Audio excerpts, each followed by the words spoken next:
Good evening and welcome to Under the Hood. It is Thursday. Yes, we are on a Thursday, May 11th. I'm Eli Karp, host of Under the Hood and editor-in-chief of Throw the Flag Sports, and we have a nice lively panel tonight featuring Rock the Barn, fresh off the AP, Eric, Happy, and Peter. And we have a lot to get to tonight. We are going to be covering, again, we are in the midst of the playoffs, about the media's part, you could say, the second and third rounds in between wherever we are in both leagues, as well as the beginning of the baseball season. Not the beginning, but midpoint of the early point, if you want to narrow it down like that. But now we're in mid-May, so things are starting to really be judged on how teams have gotten off to good starts and so. And please, if you're watching, submit your questions through the comments box. We will be monitoring them throughout the show, and that way we can answer them and make them points of discussion.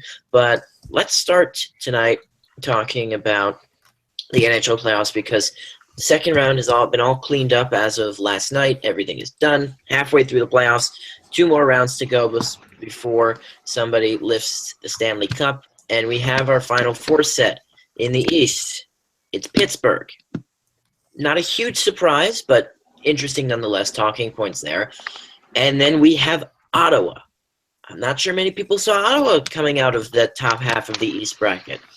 And in the West, I don't think many people, although Eric will continue to tell us wrong, saw Nashville coming out, at least making it to the West Final after dispatching Chicago and St. Louis in pretty solid fashion. And then Anaheim doing it in almost as Anaheim fashion as it comes, taking down the Oilers. Although I'm not really sure we call it takedown, probably more like a survive and move on mode for the Ducks after they almost out Anaheim themselves yesterday, at least in the first few minutes off of that terrible goal. So, Rock the Barn, let me start with you, because I know you're very opinionated on this topic. So I want to get your general thoughts.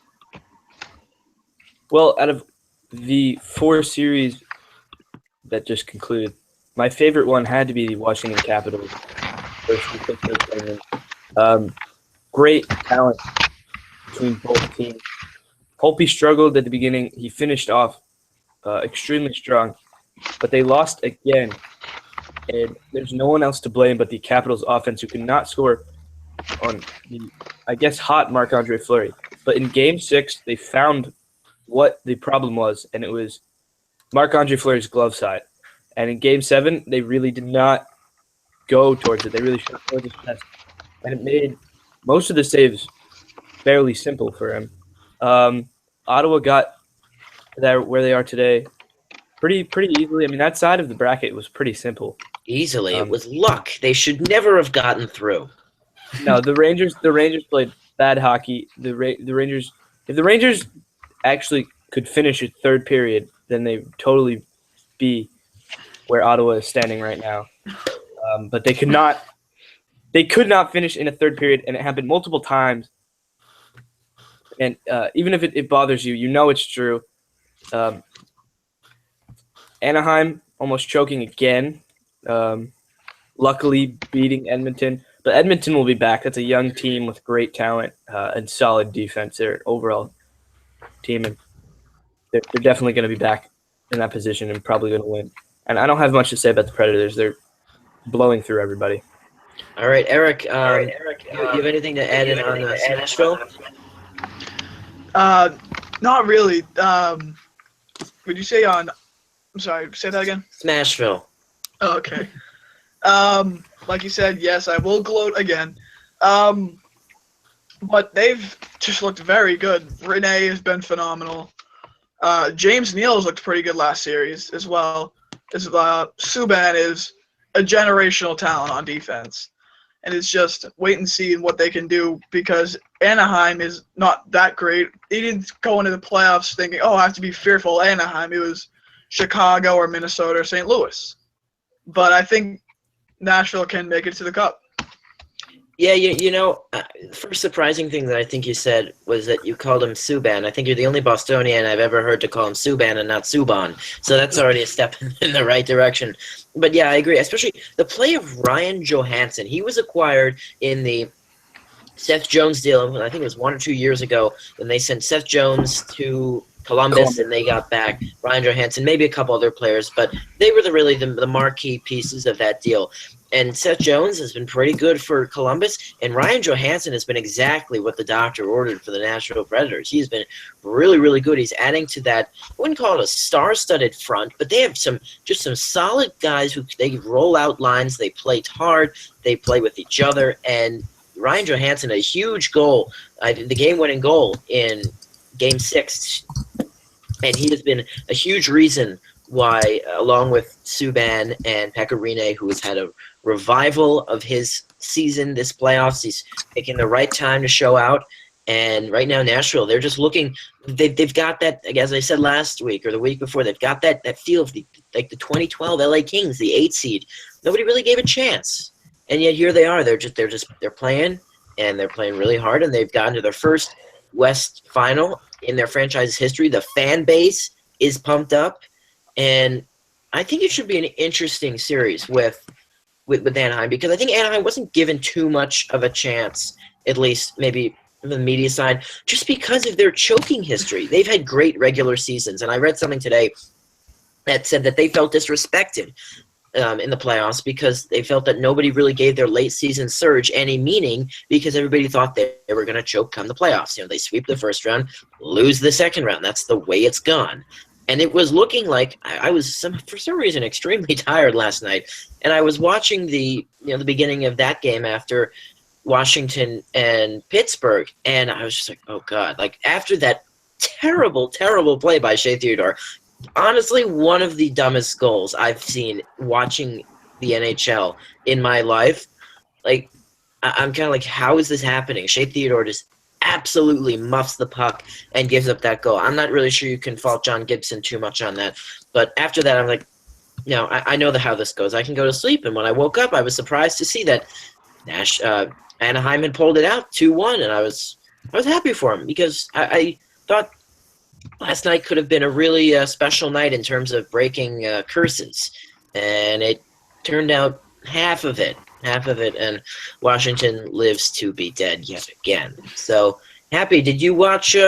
You watch any much of this lately? Any particular thoughts you'd like to input? I'll get to my Rangers thing in a couple, but anything in particular? Yeah, I've been watching it all. I'm disappointed. I was really pulling for the Oilers just because they were my dark horse pick. But I shouldn't say anything on the Rangers. I, as someone who doesn't really watch hockey, I still can't believe they just did not pull out that series. I mean, I think in Game 2 on Saturday, blowing the 2-goal lead late, and then blowing another lead later in the series. The Rangers had this in many chances. Even when they were down in Game 6, I feel like they had chances to score, and they just couldn't finish. But, yeah, besides that, I mean, good for Pittsburgh. I mean, Washington, you knew they were going to not advance. And then in the West, I just think Nashville, they look too strong, and I think they'll advance too. Yeah, we're throwing yet another curveball, especially in the West. Last year, it was Chicago was out in the first round yet again, and no LA. So, I mean, you had St. Louis and San Jose, two teams that really had trouble in the playoffs, and people were surprised to see that matchup in the final. And we're kind of getting that again this year. The West has become the Wild West, and it really could go any way this time. But Happy, I completely agree with you on your points about the Rangers. And by the way, I'm going to write to the NHL and NBC, because NBC is the reason this happened. No more playing Saturday at 3 p.m. This is a terrible idea. It is a recipe for blown leads. It is a recipe for a terrible Saturday night. You have to wait hours until you can go to bed. No more playing at 3 p.m. Nobody cares about the Canadian markets here who's watching NBC. Ottawa can't even fill their arena in a second-round playoff game. No more playing at 3 p.m. Peter, your thoughts? Well, I haven't followed much of hockey this year, but I think that the West, as all of you guys have said, it's been shocking to say the least. The Capitals, as always, disappoint. It's hard to watch, but something needs to change. I feel like for the Caps, just something's not going right. They need to add another piece. But Nashville, I've loved what Nashville's been doing. PK Subban, whatever. He's been unbelievable as always. So I think that's going to be Pittsburgh. Pittsburgh will end up winning the cup, but I think the Predators will give them a good shot. So obviously, now I have Predators versus Pens in the Stanley Cup Finals. I think I have that too. Let me just say that kind of fruition. That's hell of a matchup on the ice. Two yellow teams with dark blue or black outlines. That would be one heck of a series to watch. It'd be like the Color Rush if you were colorblind when the Jets played the Bills a couple years ago. Like that would be rough on the eyes. All right. Rock the Barn, I'll get to you in a second. Let me just go on my little rant about the Rangers because I wasn't able to make my rant on the Rangers after Game 3 of their series against Montreal when I would have shredded them after their terrible effort and said they were going to get bounced out of that series. They came back in 1-6. I felt good. I came on last week a week or two ago and I said they're going to take down Ottawa in 6. I really didn't think Ottawa was going to pose an excessive issue. And honestly, I still don't think they do. The Rangers outplayed Ottawa for the majority of that series. They just could not keep it together in 6-on-5 situations. They didn't seem like they really understood that this was the time where they really had to focus during those special situations, and they just kind of let it happen. And they couldn't, for a veteran team that, yes, I give them credit, they came down back home 2-0, and they tied it up at 2-2, and then they looked poised yet again to take another lead and come back home and finish it off. They couldn't do that. For a veteran team that can give up a lead like that or leads like that going to overtime, and they just have no business winning it in overtime. It's not even like they're looking to avenge a loss. Like at least the Capitals in Game 3, they let up 2 goals in the final 2 minutes against the Penguins, and they were going to overtime, and they could have faced a 3-0 deficit if they didn't win that. They came out, and Kevin Shattenkirk ripped a shot less than 2 minutes into overtime, and that was that. The Rangers, they frankly just couldn't do that. Once the leads were given up, the damage had been done. There was no winning for them. And frankly, I don't know how this happens to a team with so much playoff experience. The graphic was brought up earlier in the regular season. I remember seeing it. Over like the last 5 years, it's like the Blackhawks, the Penguins, and a couple other teams who have played the most playoff games since then. And at the top of the list is the New York Rangers. And the New York Rangers are the only team who have not won the Stanley Cup in that time frame. It is so unbelievable how much experience they have, and they just couldn't get it done. And it really befuddles me. Game 1, they shouldn't have won, and they didn't win. Game 2, that should be a win. 3 and 4, utter domination. They were the better team by 5 miles more than Ottawa was possibly a better team in the games that they won. The only time that Ottawa, I would say, was actually the better team in the series were games 1 and 6. I don't think they were the better team in Game 2. They were not the better team in Game 5, and they certainly weren't the better team in Game 3 or 4. And frankly, this has to go on the coaching staff as well. I really thought that they were going to come back and tie the series up at 3, and I think that they thought that too, but they thought it too much. They were just going to come walk into the building and do exactly what they did in Games 3 and 4, and they couldn't do it. Frankly, Henrik Lundqvist was not the Henrik Lundqvist that he was in the Montreal series. Part of the reason they lost Game 2, also part of the reason they lost Game 5. But frankly, he was not the biggest issue. It was the defensive deficiencies that I expected to see in the first round really popped out in the second round. And it was the timely mental blocks and really just the timely gaffes of this Ranger team that was there doing. And right now, I mentioned last week that we talked about the Clippers and how their little run is done, and they've come not really so as close as the Rangers might have come over the last few years. But this this core group that had a lot of success going to be disbanded. The same thing is happening with the Rangers, and even more to a drastic extent with the Capitals. And the Rangers, I don't think, I mean, as heartbreaking as it is to go through with everything that they've brought me through as a fan, I'm not sure it can be as bad as the Capitals, who have really, they've had more regular season success. The expectations for them have consistently been higher, and they have not made it out of the second round. Long pause. Rock the barn. I think you really hit the head. Whatever the saying is, you definitely got the point across there. The Rangers choking again, and from what I saw in the Rangers is expectation to win going into every third period.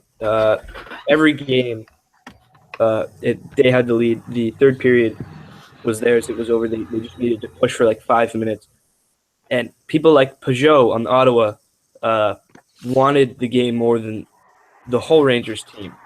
And it really changed. And you said the only time you really saw Ottawa doing better in these series was games 1 and 6. And I don't even think game 1 they played better because a lucky overtime goal for Carlson, or was it? It wasn't over. It was like 4 minutes left, but I think they outplayed the Rangers by a small margin. But no, they shouldn't have. That was not like the win was earned that way per se. Yeah, I think the only game that Ottawa really played better was Game 6 because I think they knew the Rangers thought they were going to win at home, and they went out there and pushed harder and just wanted the series more. And I know I sound kind of like a coachery. You've got to want it more than the other team, but I just think it's true. The Rangers did not want the game as hard as Ottawa did. Well, yeah, in hockey, it makes it the what you want it more is more applicable than other sports because it's the kind of game where a little effort can produce the bounces that maybe in the other sports not as likely to happen. And in hockey, you only need really one play to change the entire complexion of the game or the entire complexion of a series. Dissimilar to how other sports really, it takes more to really determine the outcome of the game. And really, I mean, so many people are saying fire AV. All he does is chew gum on the bench. And honestly, I have some beef with Alain Vigneault. And I think that he doesn't really adjust his in-game moves very well. And I think that he could really do a better job of that. But at the same time, when people say fire Alain Vigneault, when you want to fire someone, the first rule that besides just not liking the coach, find someone who's going to be better. And at this point, Alain Vigneault has had a lot of success with the Rangers, and although it's kind of boring to still see him there, where's the better option going to come from? Jack Capuano. Yeah, and then you'll go 23 years without a playoff series win. So I think I'll hold off on Jack Capuano. But I just for everyone calling for AV's head. He didn't do an amazing job. But at the same time, you look at the decor. He was the Rangers are cap strapped. They probably still are going to be cap strapped for the next year or two. He has an old decor. I think that the acquisition of Brendan Smith, they got to keep him around. I thought he played well. I really thought he played well. But Dan Girardi's getting up there. You saw it towards the end of the series. Mark Stahl was bullied around in that series at times where he didn't need to be. And again, this is just AV was dealt a tough back end of the lineup, and I think he did what he could, but I think he could have done better. But for everyone who's calling for his head, who are they going to get that's better? The sustained success in his first year. They went to the Stanley Cup final. Then they went to then they went to the Eastern Conference final. They had a chance to make it back to the final. Then a first round exit last year, and this year's second round exit. No, it hasn't been fantastic, and this core is really it's a special core, and it's going to be sad because I'm not sure they're going to really. It's going to be another wasted season. It's going to be a wasted 6 years. It's going to be a wasted career of Henrik Lundqvist, and I'm so sorry for him. I really am. Of anyone in sports who really deserves to win a championship, Henrik Lundqvist deserves to be in the top 5.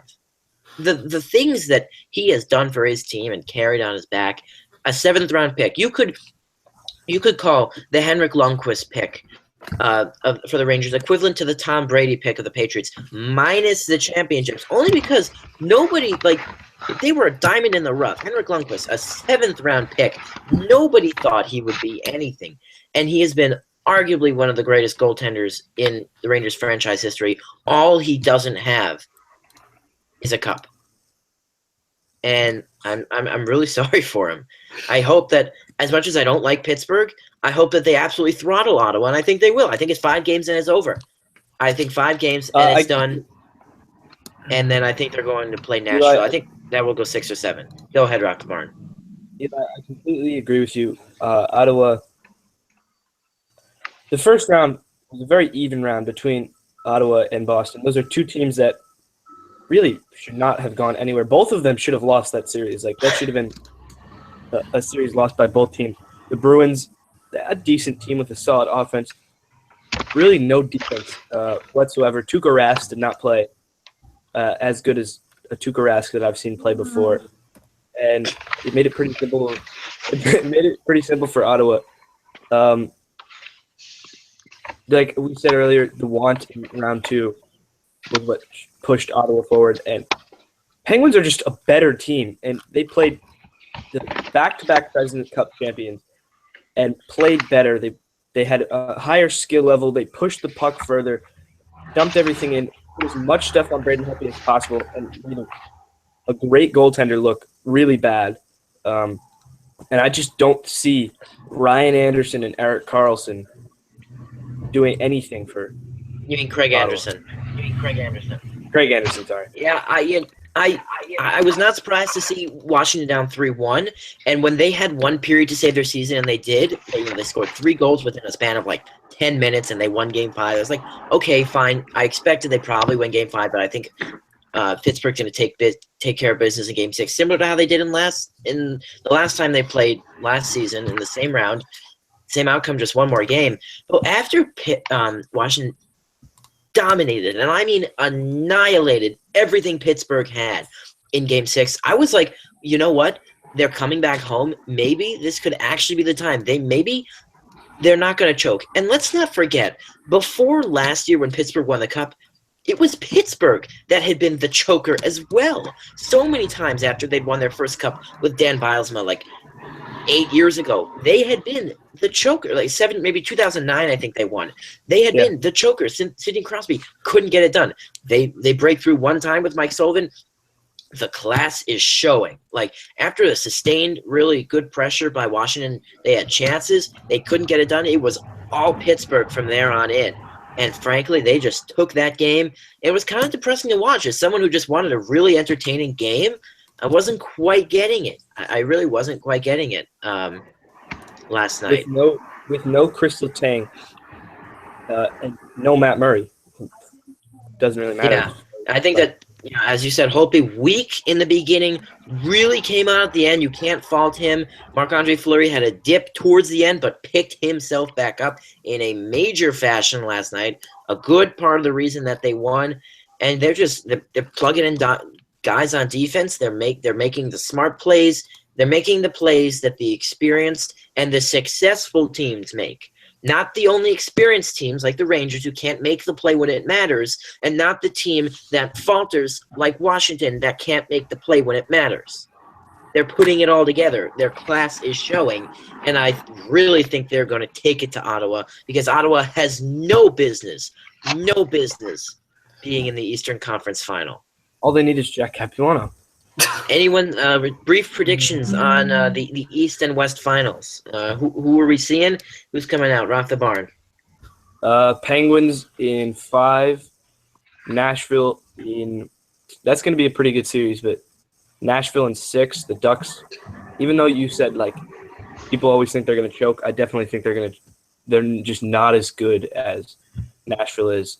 Nashville's an overall set team with a solid goaltender, and it's going to be Nashville versus the Penguins. And I think the Penguins are going to – I think Nashville is going to win in 7. Yeah, I mean, I think if Nashville's going to win, I think it's going to be in 6, but I would not be surprised to see this go 7. I think, obviously, we're still undervaluing the Ducks. I think the Ducks are a very good team. I'm just getting that Nashville aura right now. Eric. Like I said, I'm going to Nashville in 6 in their series and going Penguins in 5 in theirs. Happy you're going to give some respect to the Senators? No. All right, I like it. Nope. I'm saying they're gonna get swept, and then Nashville in 6. Peter. Peter has losing some connection with Peter. See if he's frozen there for the moment. See if he comes back. Yeah, for me, Penguins in 5, I'm not. Eric Carlson. That is literally Ottawa. They have a little bit of a supporting cast, and that's about it. But then, and he was injured. He was injured coming out of the Boston series. He was injured coming out of the Rangers series, and he was limping out of the locker room after Game 6. I don't know how the man continues to do it. The man has to be considered for, obviously, he is the best defenseman in the league. There's no question about that. But I think that Pittsburgh has to expose him and contain him more than the Rangers did. I don't know how the Rangers didn't game plan more for Erik Karlsson. So I'm going to go Penguins in 5, and I'll go Nashville in 6. I'll stay with Nashville in 6. Would not be surprised to see the Ducks pull this out, though. Last time Randy Carlyle was in Anaheim, he won the Cup 2007 against the Senators. So if there's anything going for the Senators, it's that the Ducks are there in the playoffs yet again. Not that the Senators won the Cup that year. Go ahead, Rock the Barn, before we move on to the NBA. Jean Gabriel Pajot. Oh, yes. Yeah, has played unbelievable hockey coming out of nowhere. I think that's really what pushed Ottawa over the Rangers. Could be. I mean, yeah, four goals in Game 2 really did it. All right, so let's move on to the NBA. Hopefully Peter will find his way back soon. 2 series have been decided. Obviously, the only fans that I've seen clap for a sweep are shockingly in Canada. And that was after the Cavaliers outclassed the Raptors 4-0 sweep, yada, yada, yada. We know what's coming. And the series out west that finished, the other sweep that we saw coming, the Warriors and the Jazz. People are like, oh, the Jazz can get a game or 2. This could be competitive. No. It wasn't. It wasn't. It was never competitive. So those 2 are set. And now we got 2 intriguing series. I think tonight it could be decided. The Houston, San Antonio, all 4 games I think had been pretty much blowouts. Games 1 through 4, and then Game 5 was really a solid. Even though I didn't watch, I was tracking it. Apparently, a heck of a game that San Antonio managed to pull out of nowhere, even with Kawhi being out, and Kawhi is out again tonight. So interesting to see if the Rockets at home can force a Game 7, especially against the Kawhi-less Spurs. And then Boston and Washington, series that many people saw as a deep series, is going to be a deep series, going to be 6. Home team has just dominated. There really hasn't been an incredibly even match. Even though Game 2 went to overtime, I just wasn't getting the vibe that it was. Eric, you can correct me if I'm wrong when we come to you, but it just didn't seem like a classic overtime game. You know what I mean? Especially because they just blew the doors open in overtime.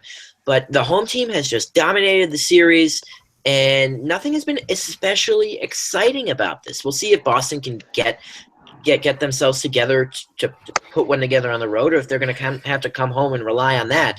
But again, Charles Barkley came onto the NHL Network and said, "Thank God for the NHL playoffs. The NBA playoffs stink," and they do. They really do. Even the series that don't go to 6 or 7 games in hockey, they're still entertaining. It's still passionate. You don't get that in the NBA all the time. So, Eric, I'm going to start with you first, just so you can talk about the Celtics and what you think Game 6 and possibly a Game 7 would entail, and then we'll take it from there. I think it's definitely going to 7 because, like you said, in my opinion, John Wall is probably the second best player in the East. So I don't think he's going to go out on his home court, especially with the home team dominating each time. I disagree with you. Game 2 was a very back-and-forth game.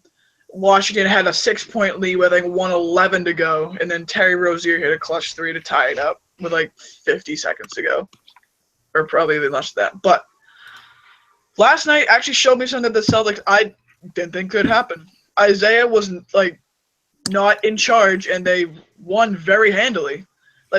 Al Horford missing only 1 shot, 8 of 9. Avery Bradley scoring 29 points. I did not see that coming.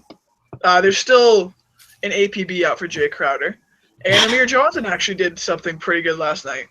He was a legit solid playoff starter as a big.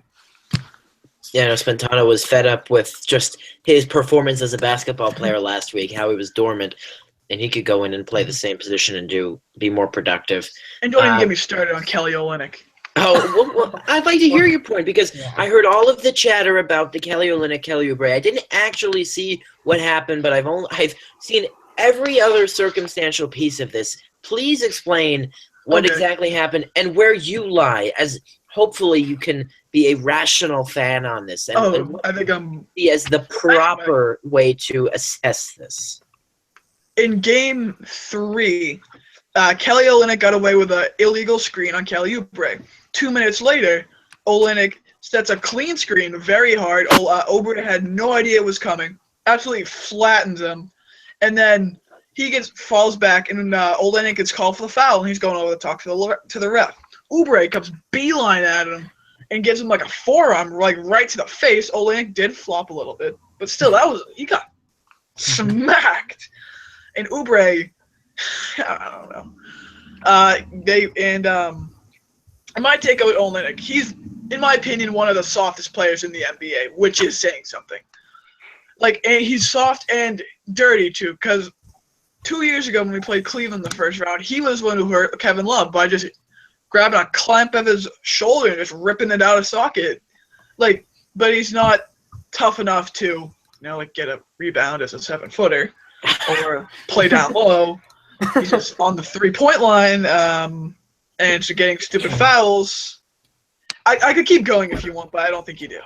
All right. Yeah, I want to get Peter's thoughts on this as well, but definitely, yeah, you could possibly attribute the reason that Cleveland. I mean, sure, Golden State was very good, a very, very good team, and they probably did deserve to win the finals 2 years ago. But you can make the case that if Kevin Love was healthy, that Cleveland would have won another game or possibly challenged them for the title 2 years ago. But yeah, Kelly Olynyk, good old Gonzaga, whatever they churn out. See if Zach Collins turns out the same way. Peter, I know we've been in the same circles regarding this I don't know what you want to brouhaha that has come of this incident. I just want to hear your thoughts on it, especially because you're not a Celtics fan and you're not a Wizards fan.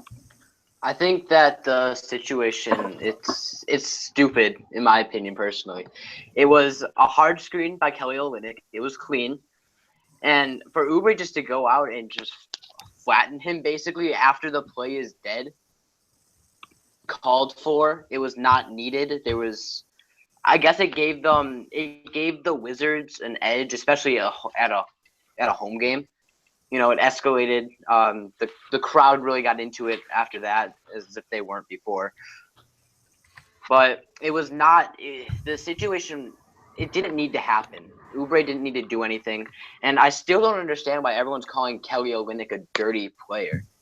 He set a hard screen that it might have been an illegal screen, but it wasn't much. And going back to Eric's point, he's the softest guy in the NBA. He cannot get a rebound. He's mini means. He can barely even shoot a three-pointer, and he's known for being a big man that can shoot threes. I question why he's in the NBA almost every day.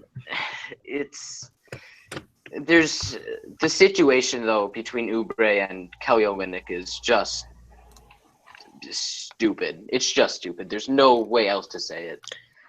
Oubre's an idiot for just going up and attacking him. He deserved the suspension for a game. I don't like it. Men named Kelly going after each other, clearly insecure about their names. I hope I'm not ostracizing any of our viewers. It's just happens to be a coincidence. Yes, Rock the Barn.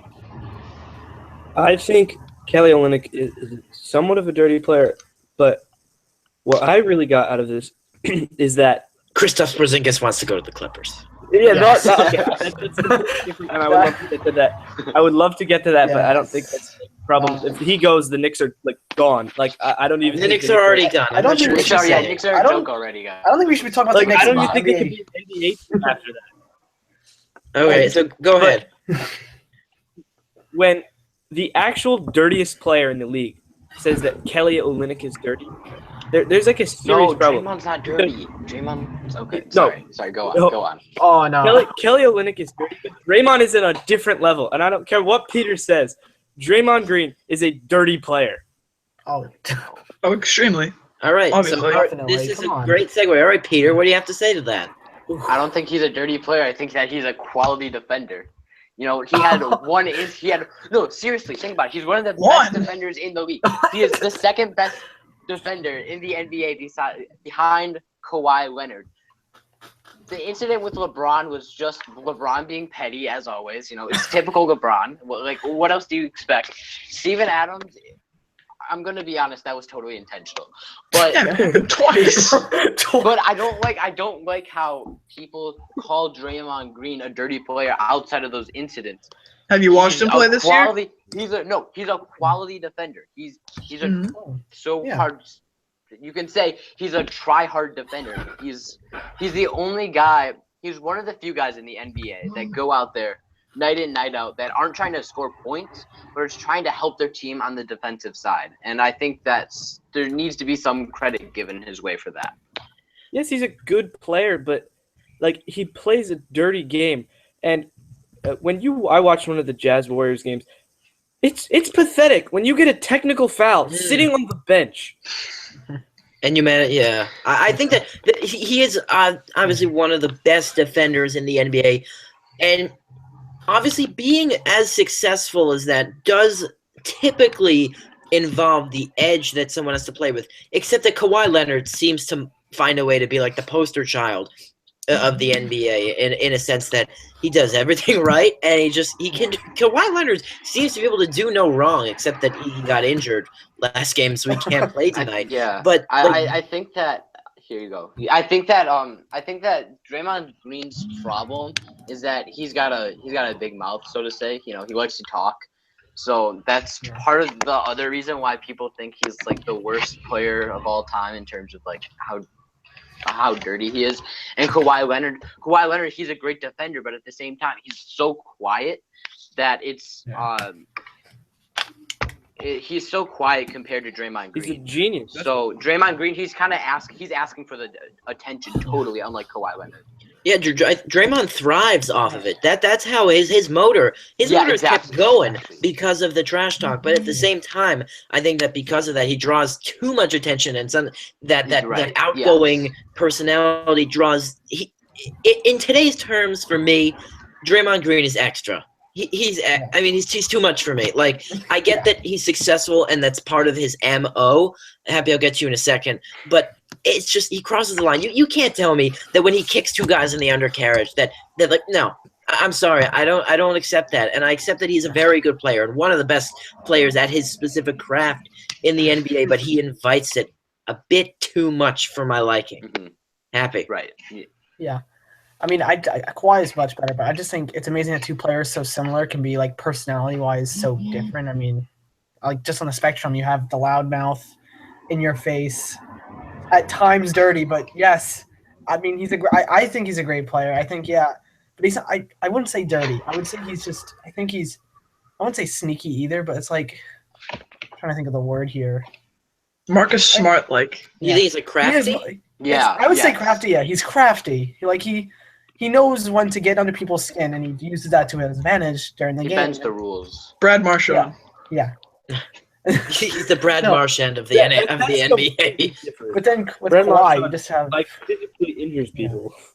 I think if Adam Silver was like the father of if you want to consider him the father of the NBA, I feel like every baby he would want to have would be Kawhi Leonard. Like just any parent in any situation would want their baby to be like Kawhi Leonard, just perfect and quiet and does everything right. Like it's like, here, have yourself a Kawhi Leonard. Like, who wouldn't want a Kawhi Leonard? Like, actually, a kid that shuts up, is not annoying, and at the same time is an absolute G. Like, come on.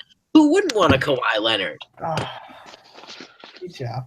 All right, who are we getting to next? Peter, you want to finish this off? You have anything else? What should I talk about? No.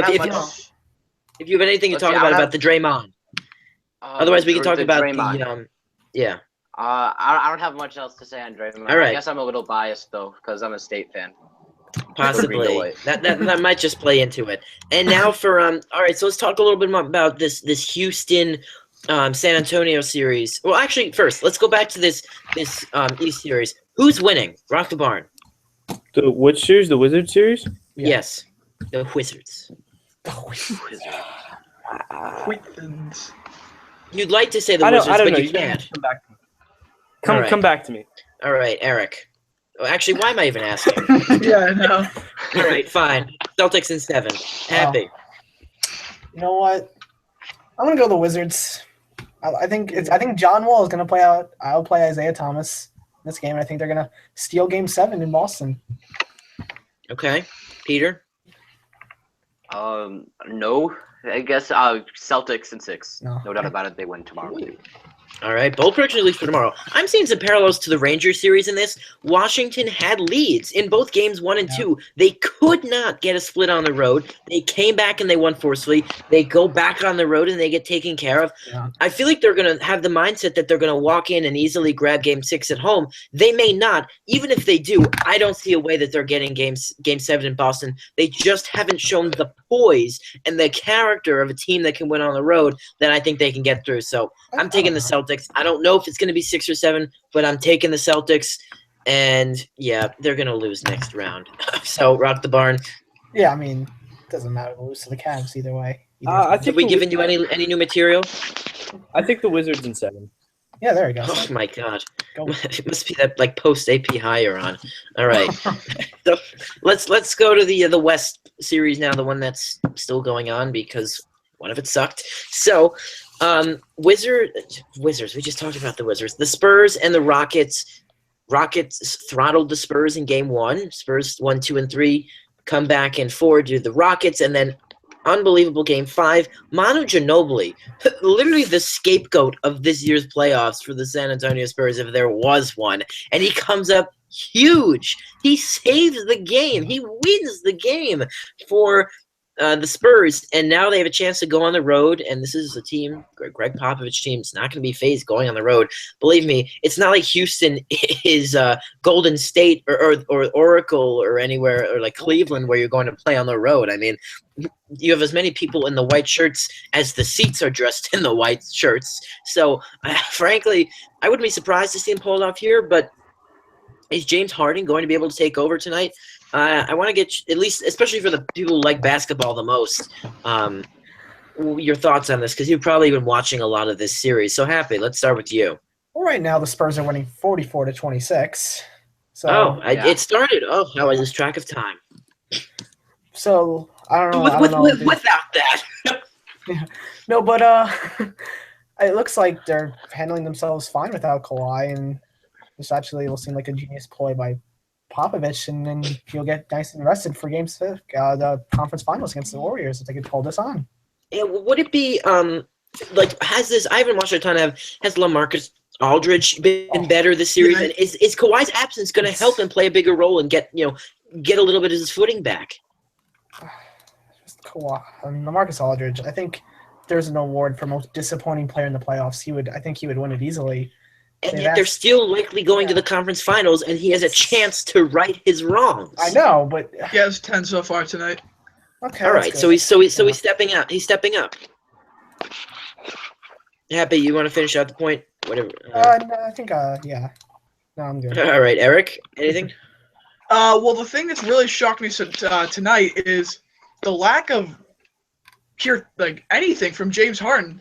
He scored 2 points and hasn't attempted a field goal through almost halfway through the second quarter. It's been all Spurs, really. What's his name? Jonathan Simmons had the sickest dunk tonight.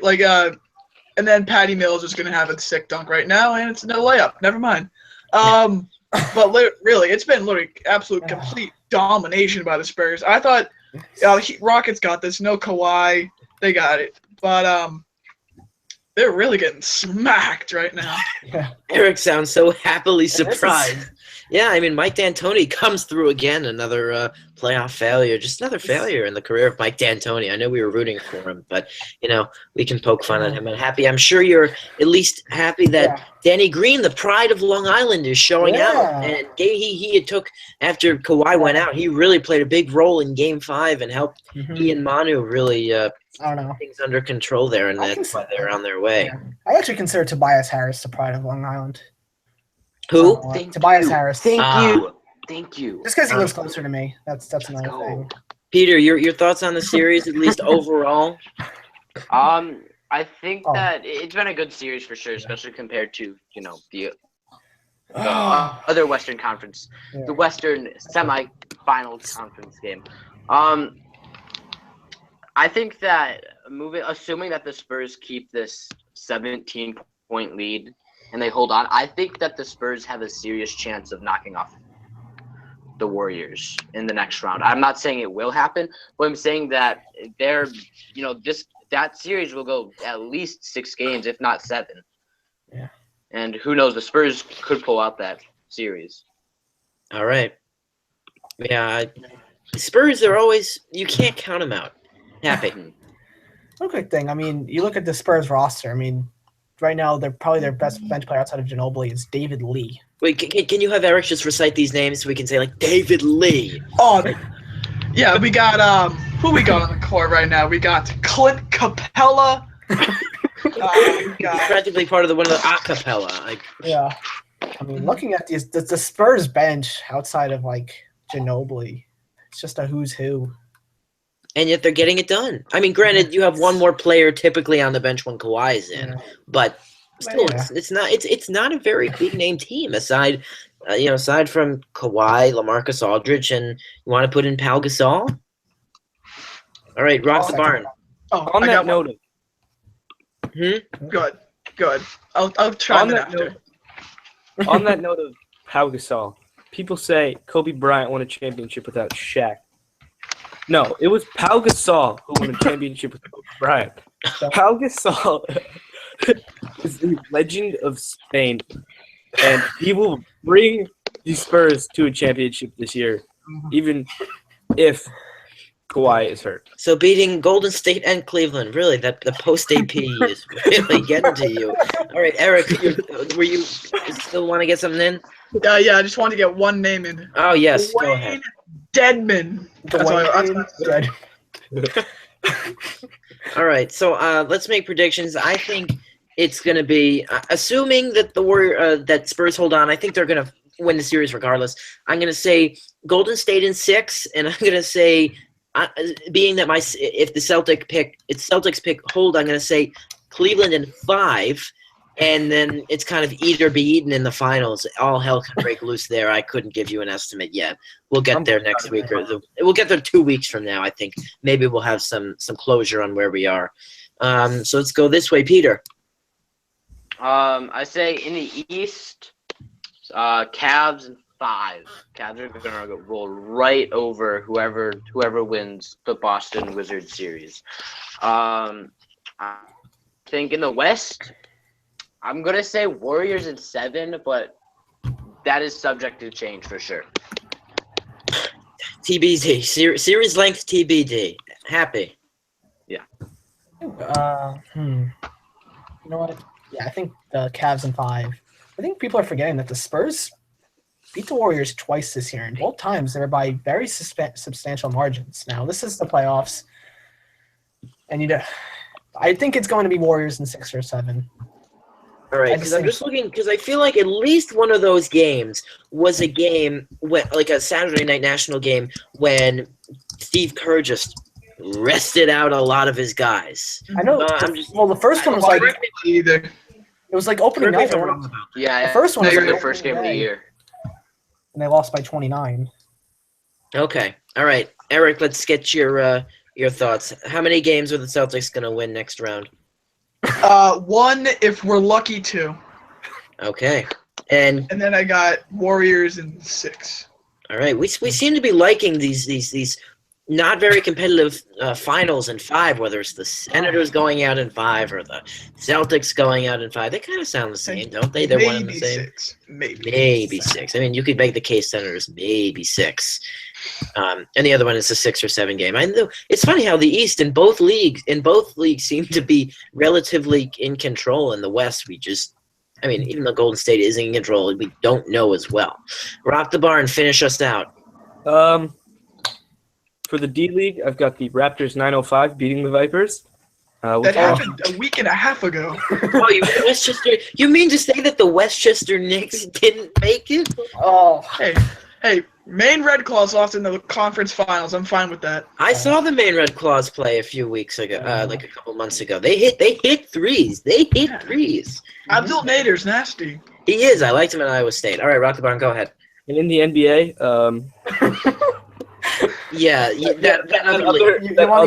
that other league, I think I've got the Wizards pulling out against the Cavs because I've never heard of the Cavs before. LeBron James, who? And I've got Pau Gasol.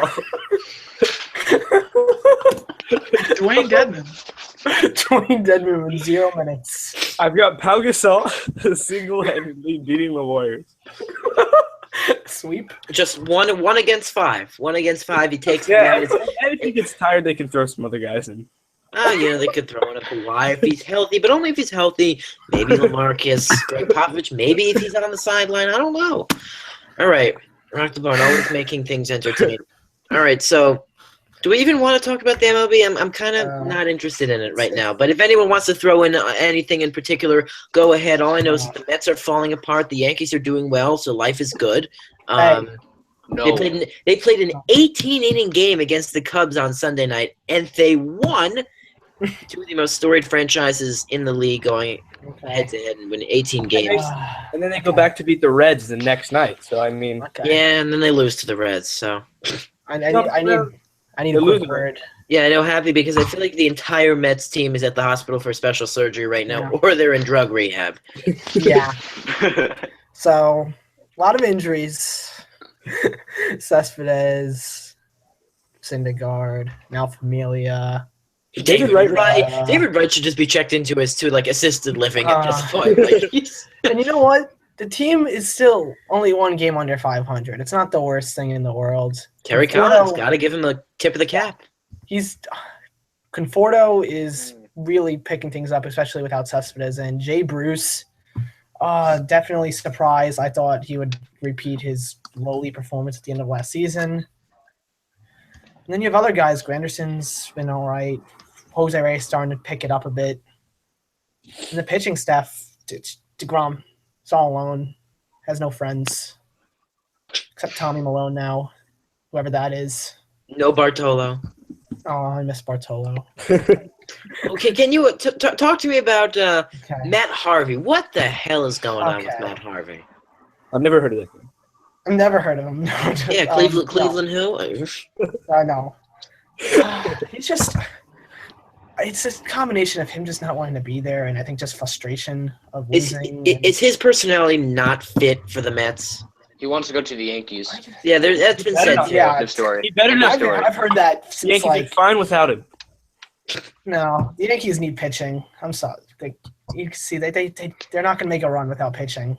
But he's also Matt Harvey's gone through. Matt Harvey's been awful. How much is actually where is the level of arm talent and stamina in the tank that's left? He's young.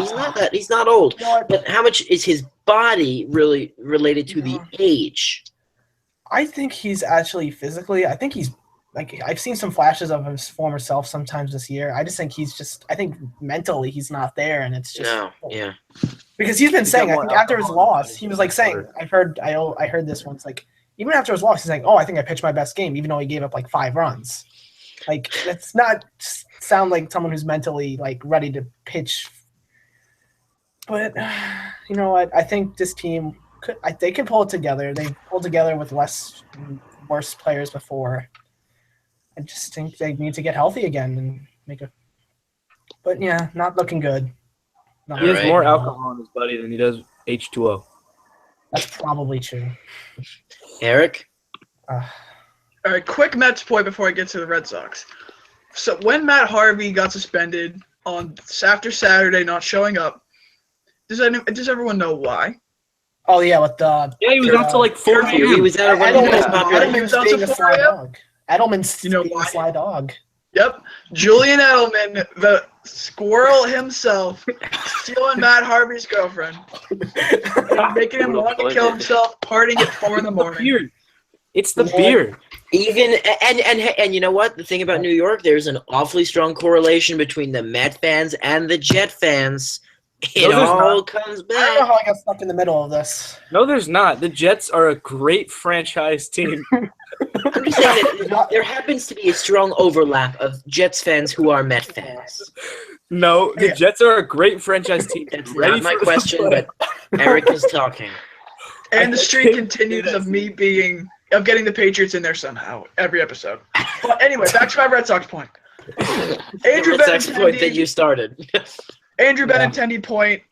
You heard it first. He will be a league MVP soon because right now he's leading the Red Sox in every single offensive category, as well as playing a solid center/left field. You heard it first. All right. Actually, I might have heard it from Ryan talking first, but who knows? All right. He's not winning MVP, but Aaron Judge is there. Yeah, Aaron Judge. All rise for Aaron Judge. The guy looks like one of the people you create in like an MLB 2K. Like create your player who's got like the ultimate strength. He's number 99. He's like giant. He looks like he's like a mannequin, like those NBA refs as well. They don't even look like they're people. But the man hits dingers. He hits dingers. All right, rock the barn. Do you have anything? There's so much to say. There's so much to say. No time. The Yankees, after what people thought was going to be a recruit year, just a giveaway year to really let guys grow, they came out on fire. They're losing tonight to the Astros, but Astros are a good team. their hitting is phenomenal. I mean, Sanchez is back now. They've got Judge, Torreyes. Gardner is playing insane. I've never seen him. Castro. Yeah, Starlin Castro. Like, Aaron Judge and Castro, like, are right now, like, top people for, like, the MLB All-Star Game vote right now or something like that. But, it's early, but Aaron Judge, considered for Rookie of the Year, could be considered for MVP of the Year. MVP of the year. I don't know. All right. But it's early. Those young players, yes. It is early. It is mid-May, and we got to be approaching the quarter mark sometime in in the next month, right? Couple weeks. 40. About We're it. going Almost to like get to 40. 40 games is in about 10 games for most, less than 10 games for most teams. So, yeah, I'd say in the next couple of weeks we'll get to the quarter mark of the season. Rock the barn. Before we end, Yeah, we're going to get to Peter in the minute. Another bad decision by a Jets player, getting arrested in Miami. What do you mean? Getting arrested is the best thing. You'll be released. Freed. You can go play I for a don't real know. team, not a D-League team. I don't even know what to call the Jets anymore. They don't have a QB. They belong in the NBA D-League with their main red claws. They're- Oh, Joe Namath is saying that Christian Hackenberg should be given a shot. Yeah, I think Their you star- and Joe Namath are both on that Yes, post-station Christian high. Hackenberg. I mean, Their star QB right now is Bryce Petty. hey, no. Their best Give Josh player- McCown a chance. Their best player is actually Leonard Williams, who's actually like a good player. Who Yeah, exactly. honestly, like Leonard Williams is great. He doesn't deserve to be on the New York Jets. He deserves to be somewhere winning championships. Even if it is the Patriots, and I would hate to see that, he deserves better than the Jets. He's a great player that got put in a horrible situation. all right, Peter.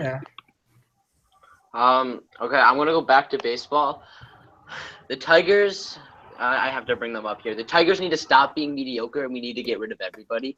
I hate being. The one Sounds thing like the about Mets. the one thing about me is that I hate my teams being a mediocre teams. That's why I was mad. I was mad with the Lions this year, and I'm pissed off with the Detroit Tigers as well. They're 16-16. They're third in the AL Central, so you can't get much more average than that. Is above average, I still think. I think that we have some young guys that need to improve, but we could really be winning this. We could be winning our division if we seriously wanted to. Miguel Cabrera and JD Martinez, once they're fully healthy, I know that Miguel Cabrera is now back in the lineup, of course, but we have a stacked lineup, and we're still underperforming thanks to our goddamn bullpen. Every year it's our bullpen. Our bullpen sucks. It's always the worst in the league, and this is why we're not a playoff contender. If we could just flood everybody out of the bullpen, get rid of everybody besides Jimenez, who's like our youngest guy, at the trade deadline, I would be thrilled, and then we would have a chance to make the playoffs and have a chance to make a run. But as always, our bullpen always screws us over. We've lost 5 games, at least 5 to 10 games, all thanks to our bullpen blowing leads. So one against Seattle, multiple against Cleveland and the White Sox. It's a joke. Our bullpen's a joke, and this is why we're gonna have another unsuccessful season. Hey, things could be worse. You got John Farrell as your manager. Yeah, the Red Sox have World Series or bust aspirations. Either way, very passionate response. Yes, rock the barn. All of us here, besides Eric, who just seems to have winning teams, we all live on mediocre teams. So No, I guess you could call a lot of New York teams mediocre, but the Jets weren't mediocre this year. They were just downright The Mets shouldn't be disgusting. mediocre. The Mets, you could call the Mets mediocre. They're just They should not be mediocre. they're They just should not be dead. mediocre. By no means. the Giants were mediocre this But year. they are. The Giants were not mediocre. The Giants were 11-5 and Mediocre mediocre. Mediocre would be 8-8. Not 10. Yeah, 9 and You know what's pretty 7. good? Made the First playoffs. team in town won 2 playoff games. That's pretty good. Stop it, Eric. Your team won again. Stop. You know, the Bruins were pretty mediocre. Yeah, I Eric, have shut to up. say. You know, the Islanders were pretty mediocre. Hey, they won 2 playoff Islanders games. are I'm really fine with that. Devils are bad, but they got the lottery pick. So Yeah, I that don't was. think you understand that all of And my they're getting teams are Kovalchuk mediocre back. below average. They're getting I think that the only other person that can say this here is Rock the Barn. That all of his teams are mediocre at best. Except the Yankees. the Yankees are sick. doing He's well. not- oh, you're a Yankees fan. Damn it. You can just take All my right, Mets fan. Peter's having a tough time winning at 9:02 on a Thursday night in May. So, you know, we'll revisit this next week. I believe we'll be probably on earlier in the week than Thursday, but we'll see you then. Thanks so much for watching, and have a great night.